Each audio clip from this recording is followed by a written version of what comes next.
What is going on, guys? It's the Mad Dragon. It's a Monday, and that can mean only one thing. We're going to be checking out the world rankings to see what has shifted up due to those games that happened in round 3 of the Rugby World Cup. Checking out who's climbing, who's falling, and then afterwards we're going to move on to check out the superbru to check out your guys' predictions as well as the fantasy teams, and of course announcing the team of the week that you could have picked, but most likely didn't because it's incredibly hard to land it. Although one or two people are sort of clairvoyant at picking fantasy players because they got some incredible scores this weekend. Starting out then with the world rankings, of course, starting out with the big game of the weekend, Ireland versus South Africa. Ireland taking that win, cementing themselves in that world #1 spot, which they've held for so long. Great performance by them. South Africa dropping down to 3rd place after that loss. Ireland climb up to 93.79. So quite a differential now between them and 2nd place, which is France. France moving up from 3rd into 2nd place. Of course, got their monstrous win over Namibia on the weekend. 96 points to nil, thrashing over there. New Zealand, of course, didn't play this weekend. Scotland, Wales and England all came away with their wins. No switching up. Massive win for Wales. Saw a massive blow to Australia, who have dropped from 9th down to 10th on 76.5, and it's kind of mad to think about how these scores are shifting up because obviously, not long ago Wales were down in 10th and they were holding about 78 if I remember rightly. 10th place is now 76.5. That gap is really beginning to open up now between the top 9 and 10. Argentina go from 10th up to 9th, of course getting their win over Samoa, but the loss for Australia also allowing that switch to go on. Elsewhere in the world, Italy, massive second half for them, came back against a Uruguay team that looked like they were going to be doing very, very well. Climbed from 12th up to 11th. Samoa, with that loss to Argentina, dropped to 12th from 11th. Japan actually climbing up a place, even though they didn't play this weekend. Gone from 14th up to 13th because Georgia and Portugal getting a draw, and just due to where their difference is on the table, it means that Portugal come away with something in that game. So Georgia dropping down slightly, only just behind Japan, in that 13th, 14th place. And then, of course, as we move down, Tonga with that loss, Uruguay with their loss, Namibia with their loss as well. But everyone holding out their positions. Oh, and Chile as well. So, of course, Chile losing to England. But no switching up in terms of any of the teams. We'll have a quick scroll down the board, although I don't believe anything else went on this weekend elsewhere in the wonderful world of rugby. Doesn't look like it. So the big changes that have shifted up then in this the top spot. A lot of changes actually going on between 9 and 14th there. But of course, one of the big games from the weekend, Ireland getting that win over South Africa, causing a bit of a shift up in these top 3 there, with South Africa dropping down and Ireland pulling away up to 93.79. Moving on to the predictor then. I didn't have a good round, I'm not going to lie. You can see over here by the amount of red. I did not have a good one in this one. I suck at the predictor in this game. I'm so much better at the fantasy. The predictor is a bit of my Achilles heel. I did think it was going to start out well. Italy beating Uruguay 38-17, won by 21 points. I picked exactly 21. I thought, hey, I'm off to a great start. I didn't carry on that way throughout the rest of the weekend. I assume a lot of people went for Italy. We will have a little bit of a look out. Me and a couple of other people actually all picked 21. Footeasy, Henry, Mystic Tom, Corker, and myself all picking Italy by 21 points. So all of us sharing that bonus point. I'm going to have a quick look just to see if anyone did pick Uruguay. A couple of people did pick Uruguay actually. Thought maybe an upset on the cards, and maybe at half time you guys were feeling really, really confident that you would have scored some big points had they been able to steal that one out. Second game of the weekend, France versus Namibia, 96-0, more than I expected. Some of you guys, though, went right up there. The big scores. Footeasy went out all the way on 105. The only players really taking away anything from this one, Please Hire Me, Rassi, and Big Brain, calling 98, only 2 points away.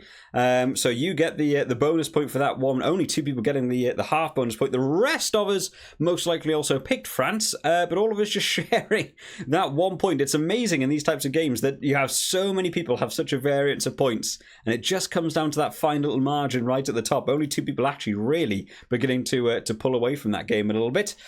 Argentina versus Samoa. This one was an interesting one. Argentina won this one by 9. I was just outside of my half bonus point there. A couple of people thought Argentina might have a bit of a trouncing in this one. 32 points going quite highly out there. As we scroll down, quite a few people getting in that half point margin. Did anyone get it bang on? Oh, a couple of people actually went for it. Oh, wow, quite a few people actually. Wow, that's a long list. Ollie, Fraser M, Joe Nomics, Richie, Danny, Nizzy, Lionel, and Dave Wakefield smashing out there. So many people calling this bang on 9. I thought maybe Argentina would do a little bit better. Considering that Samoa didn't necessarily have the best game in the world, Argentina... I've kind of underperformed at this World Cup for me. Did anyone pick Samoa? Actually, a few people did. Oh, yeah, good chunk of people there. Good sort of, what's that, about 10 people or something went for Samoa. Thought maybe a bit of an upset on the cards in terms of the rankings. But Samoa were there to impress. They did well in the World Cup warm-ups. You could have seen that one coming. Georgia, Portugal, the predictor killer. As you can see in the rankings at the top here, no one got that slam bonus point, and it's all because of this game. 18 all. This one was a really tough call to go for. I lost every bet I had on the weekend. All of my bets consisted of Georgia winning this one in different accumulators and stuff that I had going on. At one point, I picked Portugal to win the first half by +7, which they didn't, and then I picked Georgia to win the second half by -7, which they didn't. So I lost every single bet. We've got this warning again for the bonus point. I doubt anyone picked a Portugal-Georgia draw. That would be quite astonishing. A lot of people will be sharing the half bonus point, though, I would imagine. Where's the sort of middle ground here?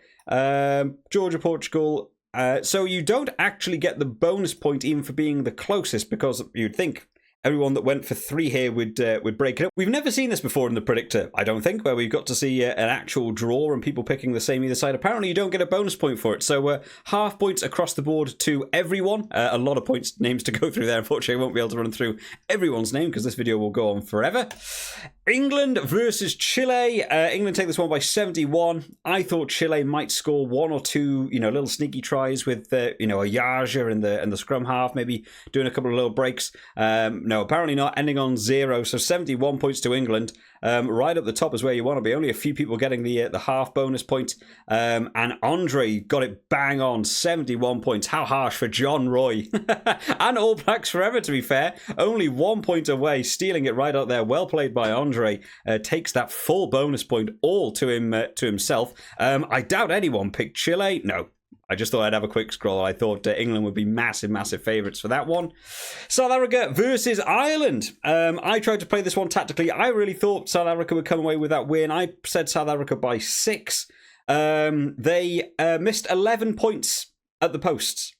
So it would have been 19-13. They would have won by 6. Just saying. I was bang on if they had a kick. But unfortunately not going their way. Ireland, though, with a great victory there. I can imagine this one will be a pretty split board. A lot of people going for South Africa here. A lot of people going for South Africa. A lot of people going for... More people went for South Africa than for Ireland. But this is where you want it to be. Ireland by 5 here. Smashing out the points. That is so many people. Alex Mazzarello, Tazig, Tom Fallon, Insomniac, Gobi, Joey, Do Like Curry, Mr. Tashtastic, Feel the Burn, and All Blacks Forever. We said that name a couple of times today. All sharing that 0.25. Congratulations to you guys. Scotland versus Tonga. Just a little bit shy by this one for me. I said Scotland by 35. I was 7 out. I thought Scotland might get a little bit more in this game. They were happy. They got the bonus point, 45 points on the board. Great. I thought maybe they get a little bit more from this one. A couple of people went further out than me. There's me sort of in the middle. A lot of people getting the half point. Who got it bang on? 3 people. Big Brain, Constant Jet, and Yinyir Jones all sharing it there on a 0.33. Did anyone the other way? No, everyone went for Scotland. Everyone felt confident in Scotland for this one. They were the big favourites going into this one. I'm not kind of surprised by that. And then finally, Wales, Australia. Wales winning this one by 34. I picked by 6. I was way off.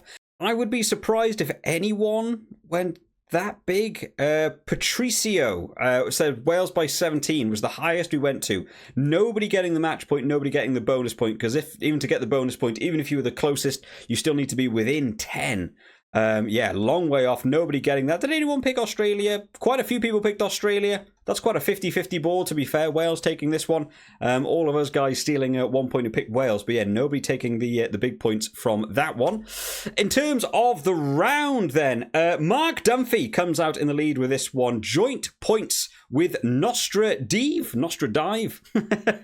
So many interesting names to go through in these games. Both of you guys finishing on 9 points, separated only by that TDM. Mark Dunphy picking 91 points difference, whereas Nostra got 112. A couple of other guys here got 7 from 8 as well. Tom Fallon, Mystic Tom, Mr. Tash-tastic, all ending on 8.75. Yippee Try-A. Got 8.5. Bears Gamer, another YouTuber, having a great round on this one. 8.5 for you, Bears. Great picks by you. Villa Farrell, Do Joba, and Andre all joining you as well on 8.5. And then Mataro, Tazig, Gobi, and All Black Trevor, whose name I've said a few times in this video, ending on 8.25. Maybe not quite getting those final ones. Got 6 from 8. That's sort of your top 10. Don't know where I finished. I'm going to guess low. I didn't do well. I'm not going to lie. There's Connor. Connor's going past, another YouTuber as well. There's me. 6.75. That doesn't feel bad, but it is kind of bad. It's still not particularly good. We'll have a bit of a scroll down so everyone can see where they all finished up. A couple of people there on 6, into the mid-5s.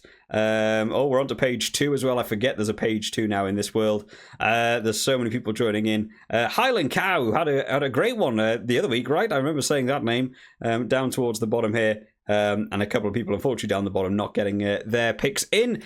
In terms of the leaderboard, then, what does it mean? Big Brain, the guy who is just crushing these predictors, works for some sort of betting site. I have no idea how you get so many correct, but just yet again, doing so well in this Predictor Series. Climbs up 2 places, up into first on 19 win points with a bunch of bonus points, puts you on 28.33. You're just about a point ahead of Yippee Try-A, who climbed 11 up to second, and yet I don't feel I really said Yippee Try-A a lot in this video in terms of the matches and stuff, but congratulations to you. Great climb by you.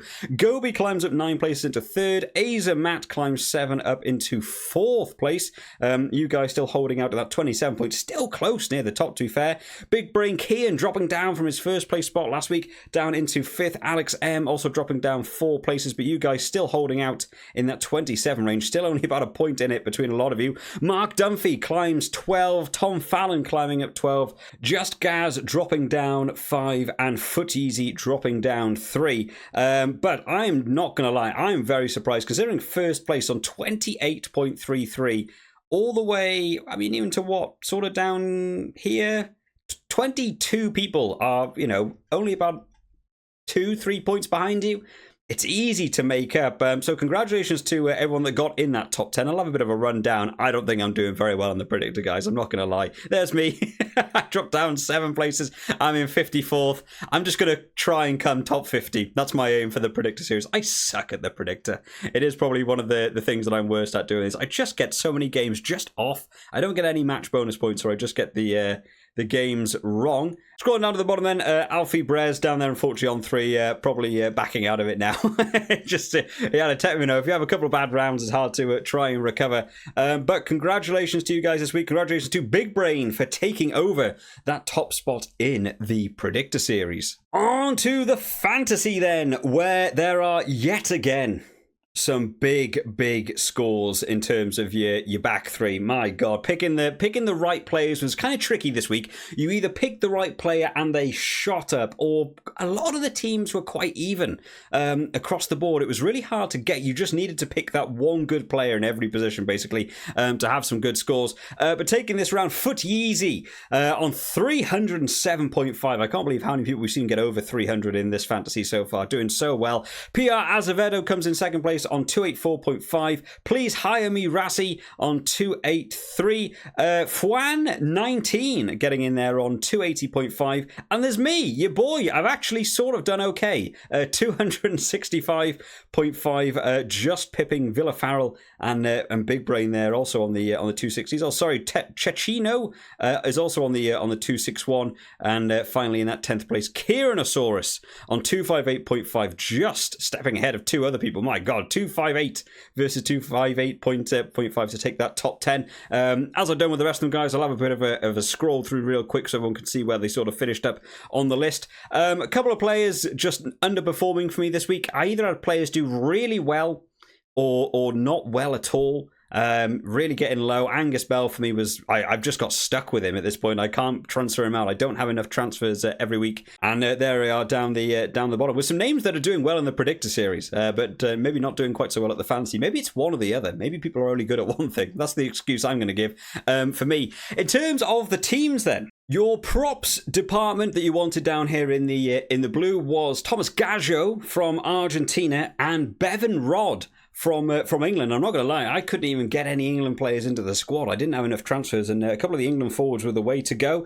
Your hooker, 23.5 was Bevan Rodd. A couple of people, Foot Easy there, and Big Brain also had Bevan Rodd. Great calls by you guys to pick him. Your lock department, the best ones I could find was an all-French lockout. Cameron Wilkie got 12, Thibaut Flamand got 18.5, so that would have given you some good scores. I had Thibaut Flamand, which boosted my yellow bar a bit. I think I've got the biggest yellow bar out of everyone in that chunk. Your back rowers, absolute standout was Charles Olivon on 32 points. Massive score for the back row. Nicolo Canone got 22, and the next one I could find after that was Lamaro, who got 16. A couple of other people got sort of that 15, 16 range. I think Lamara was the highest. If you guys had a different one that scored more, drop it down in the comment section. Your scrum half was by far Antoine Dupont, considering he didn't play the full game and fractured his face. Still got 25 points. Great score by him. Your fly half by a long way in the purple bar. Please hire me, Razzie had him. Marcus Smith. Had an absolutely superb game, scoring 35 in that fly half shirt. Your centre department was an all-French lockout. Gael Ficou and Jonathan Darnty, both getting 15 and 14 respectively, I believe. Centres were struggling this week. A lot of centres didn't really score well. That was one of your tougher areas. And then in terms of your back three, the best was Damien Penaud, who I had as captain, who basically everyone here had as captain. If you had him as captain, you were already going to be looking towards that 100-point marker in your back three. Biel Biarri from France scored 30.5, and of course, Henry Arundel. 5 tries, still not beating Damien Penaud. Sort of goes to show how many meters he actually made in that game, as opposed to just sort of finishing the tries off or kicking the ball on to chase it down. I think he ended on 35.5. But the best one by far, Damien Penaud on that 43.5. So congratulations if you had those players. That was your team of the week. Hopefully you had quite a few of them. I only had a couple of them, but it was just enough to sort of at least let me hold that 5th position place there. In terms of the leaderboard, then we use the leaderboard that's over here because it's easier to read. So in first place, Foot Yeezy climbs 1 place. It doesn't say climbs 1, even though second place dropped down 1 on 861 points. Please hire me, Razzie, formerly known as My Boyfriend Made Me Do This, which I think was a better name. I'm not gonna lie, it was a little bit more memorable for me. Has dropped down to second place on 844.5. Big Brain on 812 in third place. PR Azevedo on 788. Fwan 19 climbs 1, who I don't think was in it. I think Fwan has joined late into the pool, because I don't remember ever reading that name over the last 3 rounds. I think they've joined mid round 2, round 3, which is fine. It's different to the Predictor Series because there's no bonus points. If you've got a good team, you've got a good team. So slot straight into that 5th place on 784. Me, I climbed at 4 places. I'm up into 6th place on 748.5, just ahead of Kieran-osaurus. We're having a battle, Kieran, by only half a point differentiating us two. Sparky Spartans drops down 2 place on 746.5. Villa Farrell climbing up 2 on 739.5, and Cecchino climbs up 2 places to take that top 10 spot on 733.5. We'll have a quick run through to see if there was any big noticeable shifts. I can see Azam out there climb 15. Nutcracker dropping down 14. Not a good round for you this round, Nutcracker. Bears Gamer doing so well in the Predictor, mate, and you've unfortunately the fantasy's going a little bit awry for you, dropping down 13. Rich climbs up 20 places. Stephen Thompson or Thomas, I'm going to guess. I don't have all the letters. Climbing up 26, big climb by you. D-Bag climbs up 31. I'll just open up the list so we can see a little bit further down. Oh, fair play. Klansman climbing up 21. It's been a bit of a monster in the fantasy before the World Cup. Not quite going your way, Klansman. Couple of people here. Up 25 places is Jeff across the pond up 32. Kev, unfortunately, dropping down 26 this weekend. Wow, a 51 jump. JC Rugby, fair play to you, mate. Climbed 51 places. That's a great round for you. SVA, unfortunately, dropping down 25. Corn climbing up 24. Someone's got a big one there. Big Brain Kean having a much better round in this one, mate. Up 31 places up into 82nd. Couple people also climbing up a couple of 20s. Oh, Philip dropping down 40. Not a good round for you in this one. As we keep dropping down a little bit more. MCFC Fan 30 dropping down 38. Oh, we've got some big droppers, unfortunately, as we go down. Rucking for Fun down 34 as well. As we scroll down just towards the bottom. Oh, Gaz down 43 places. Lazar also down 43 places. And a couple of people haven't had their teams locked in across the board. Just as a quick note, I know this video's gone a little bit longer. I've seen a couple of comments from different people saying like, oh man, Mad Dragon, I feel like I'm doing okay in the fantasy, but I don't feel like I'm anywhere near like the top. I don't feel like I'm competing with some of these scores. I don't know how these guys are doing this.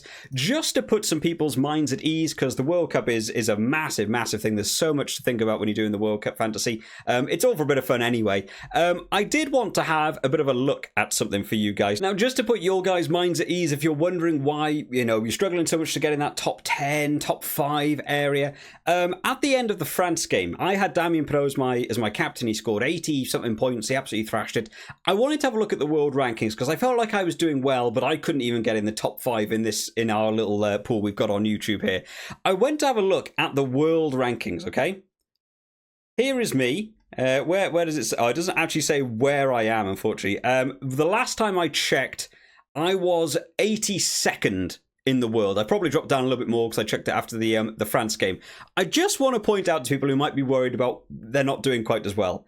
This is the world rankings, right, guys? The world. There's 78,000 people involved in this fantasy in the world taking part of it. Look who's in second place. It's like Foot Yeezy is in second place in the world. Please hire me, Razzie. Formerly, my boyfriend made me do this. Is 5th in the world. And we can have a scroll down through some of these other people's names. Big Brain. There's a name we know and love, right? 22nd in the world. Yeah, it's kind of mad, guys. I'm not going to lie. We might have the most competitive pool on YouTube. I genuinely don't know. Pia Azevedo there. 68th in the world. It is kind of mad to think about that our little pool, a 4,000 subscriber YouTube channel. We're a real minnow channel on YouTube. But out of those 4,000 subscribers, 130 of you guys decided to get involved with the fantasy for the fun of it. And we have got 5 people in this fantasy pool are in the top 100 in the world. So if you're looking at the pool stage and you're thinking like, oh my God, Mad Dragon, I feel like I'm not doing very well. I'm really struggling to compete with these guys.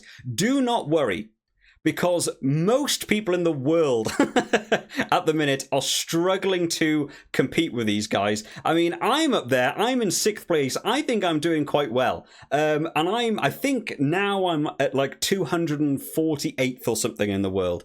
There are 5 people ahead of me. And not just ahead of me, Foot Yeezy's 100 points ahead of me. That's like a whole round of players. So don't feel bad if you're not up there in the top 5, the top 10, the top 50 even. The people that are up here at the top are not just doing well, they are beating most people in the world. So congratulations to you guys who are doing well. Congratulations to Foot Yeezy on not only taking the round, but taking over that top spot on the leaderboard. And a little bit of a further congratulations for being 2nd in the world. I mean, at this point, just start competing against first place. Don't even worry about the pool over here. Like, think about first place. Get yourself. I think you even win something quite good if you win the superbru. I think you actually get a really good prize if you win the fantasy. I think you get a whole bunch of merchandise and jerseys and money and stuff from superbru. I think there's a whole thing. So, you know what? Even though I probably won't be winning this fantasy, you know what? I'm backing these guys. I want these guys to go on and win the actual world pool. Go and win it, and then when you win, say the thing that got me into this was the Mad Dragon fantasy. Even if it's a lie, just say it. Give the channel a bit of a boost. But thank you so much, guys, to everyone who is joining in. Some people doing absolutely fabulously in this fantasy. I personally am really enjoying it. I hope you've all enjoyed this one today, guys. Of course, more preview videos coming out this week for round 4. I'm going to be pretty busy work-wise this week, outside of YouTube. I have a full-time job and stuff, so there might be less previews than normal. I'm just going to fire them out as and when I can do. Unfortunately, that's going to be the way I'm going to do it. But make sure you do get your teams locked in for your fantasy and your predictors and stuff. I think the first game's on Wednesday afternoon. It's like another one of those 4:45 games. So just keep an eye on your deadlines and stuff, because it's very, very easy to not lock your teams in time if you think it's an evening game or what have you. But I hope you've all enjoyed this one today, guys. I'll see you all next time. Bye-bye.